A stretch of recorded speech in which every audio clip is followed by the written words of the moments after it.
Éco-yachting, Éco-yachting Nicolas Venance, Éco-yachting, une émission d'actunautique.com. Bonjour et bienvenue à vous sur Éco-yachting, en direct depuis le Nautique de Paris. Je vous propose d'aller à la rencontre de Michel Trenel. Michel Trenel, c'est un concessionnaire Quicksilver et Mercury qui est dans le Cotentin. Et il va nous parler un peu de la succession qu'il organise dans son entreprise. Bonjour Michel. Bonjour Nicolas. Alors Michel Trenel, vous êtes concessionnaire Mercury Quicksilver dans le Cotentin. Tout à fait. Alors vous êtes basé où exactement? Saint-Valahougue, pays des huîtres. Pays des Huîtres, Saint-Valahougue C'est et... la côte est du Cotentin. D'accord. Vous avez deux concessions, c'est ça? Alors on a la concession Cotentin Nautique à Saint-Va et Ouais. la concession Cherbourg-Plaisance à Cherbourg. À Cherbourg, forcément. Voilà. Vous représentez plusieurs marques en dehors de Quicksilver Alors, et de bien Mercury. sûr, on va parler de Quicksilver sur le Cotentin avec Cotentin Nautique, bien sûr, Ouais. depuis maintenant plus d'une décennie. Waouh. L'entreprise existe depuis 62 et moi je l'ai reprise, ça fera bientôt 19 ans. 19 ans. Donc on a progressé gentiment depuis. Ouais. Et il y a 4 ans et demi, on a fait l'acquisition de la concession Jeannot Cherbourg-Plaisance à Cherbourg avec mes deux garçons, puisque j'ai la chance d'avoir mes deux garçons, Dans les le seuls deux business. garçons que j'ai, Dans le d'ailleurs business. reconnus, Oh. qui reprennent les deux concessions de chantier naval et l'agence Renault à Cherbourg. Alors justement, ça aussi je voulais en parler, parce que vous êtes dans le nautisme, mais vous êtes aussi dans l'automobile, Michel. Oui, j'ai 46 ans et demi d'automobile dans le dos, ma première passion. Ouais. Mais ma première passion, c'était les moteurs thermiques. Ah. Et aujourd'hui, effectivement, on est en pleine transmission du petit groupe, si on peut appeler ça comme ça, avec lequel on travaille avec 30 personnes adorables, des techniciens formés, aussi bien dans l'auto que dans la plaisance. Et aujourd'hui, l'âge de la retraite arrive. À Alors, il faut 65 ans, l'organiser. c'est normal.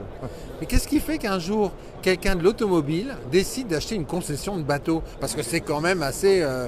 c'est pas quand même Non, logique. J'étais déjà plaisancier et amoureux de moteurs. Ah, Que ce soit du bateau, du tracteur, du poids lourd, moteur d'avion ou autre, mais j'étais formé mécanique. moteur chez BMW. Ah. Donc forcément, ça laisse des traces. Ouais. Et ensuite, on cherchait une activité annexe à notre garage automobile Ouais. et on nous a apporté sur un plateau l'entreprise Cotentin Nautique à reprendre. Et Qui c'était était- très différent. Venant de Non. l'automobile, c'était très différent Non, le nautisme. les méthodes de travail sont identiques, au contraire. On D'accord. a apporté dans la concession de plaisance ou dans le chantier naval des méthodes de travail de l'automobile qui n'existaient pas dans la plaisance. Ah, On travaillait un petit peu dans la plaisance, c'est un petit peu méchant ce que je vais dire, mais ce qui n'est pas fait aujourd'hui, il fera demain. Que dans Ah. l'automobile, la voiture, il la faut pour 16h15. il pour faut récupérer débiter de les la enfants, voiture là. Pour récupérer les enfants à l'école à 16h30. Ouais. Ça, Ah, c'est- là, on voit c'est beaucoup plus- l'expérience. C'est beaucoup plus carré, beaucoup plus strict. Ouais. Et puis l'automobile, on vend un produit fini. C'est complètement différent d'un produit, d'une coque auquel on met un moteur et tout un tas d'accessoires, ce qui est plutôt un métier artisanal, Ouais. plus qu'un métier de commerçant. Et alors, comment vous l'organisez cette succession avec vos deux fils? Ça fait déjà 8 mois qu'on est là-dessus. Ouais. Ça se passe plutôt bien, hein, mais il y a quelques règles à respecter, bien sûr, hein, au niveau fiscal, au niveau juridique. Et puis surtout, par les temps qui courent, ne pas les entraîner dans une galère, quoi. Mais bon, c'est le jeu. Ils nous ont aidés à monter ça depuis qu'ils sont nés, parce que les deux sont nés au garage. Bah oui, Donc forcément. ils sont nés dans les gamelles à huile, Ouais. nourris à l'essence et au gasoil. Oh là, ils vont Mais- évoluer à l'électricité. Et là, ils vont passer, bien sûr, ils sont tous en formation électrique, hein, parce qu'on n'a pas le choix, Ouais. puisqu'on nous mène la vie dure avec cette transition énergétique. Ouais. Mais maintenant, il n'y a pas le choix, il faut s'adapter. Il faut On a s'adapter. toujours fait, nous, depuis 46 ans, et depuis mon âge de 7 ans que je voulais être mécano. Alors Michel Trenel, vous allez faire quoi pendant votre retraite? Quand on est patron d'entreprise, créateur d'entreprise, repreneur d'entreprise, qu'on bosse, j'imagine, depuis très Ouais. longtemps. Depuis 70 à 80 heures par semaine. Voilà. Depuis- Et qu'est-ce qu'on depuis- fait à la retraite? On va s'ennuyer On va faire du énormément. Ah, et forcément. Hein. Chose que je n'ai pas eu le temps de faire jusque-là. Non, c'est vrai. Vous en faites un peu quand même. Pas beaucoup, parce qu'on est ouvert 6 jours sur 7 partout, donc ce qui fait que malheureusement, ça prend son temps.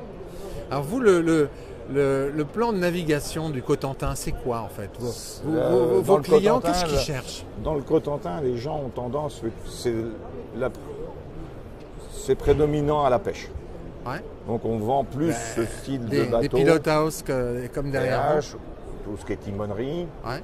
Et aussi un petit peu d'open. Ouais. On va dire la moitié, quoi. Parce que les gens pour l'open, ils aiment bien pouvoir faire le tour de la console pour pouvoir pêcher au leurre, mettre des casiers, mettre des filets.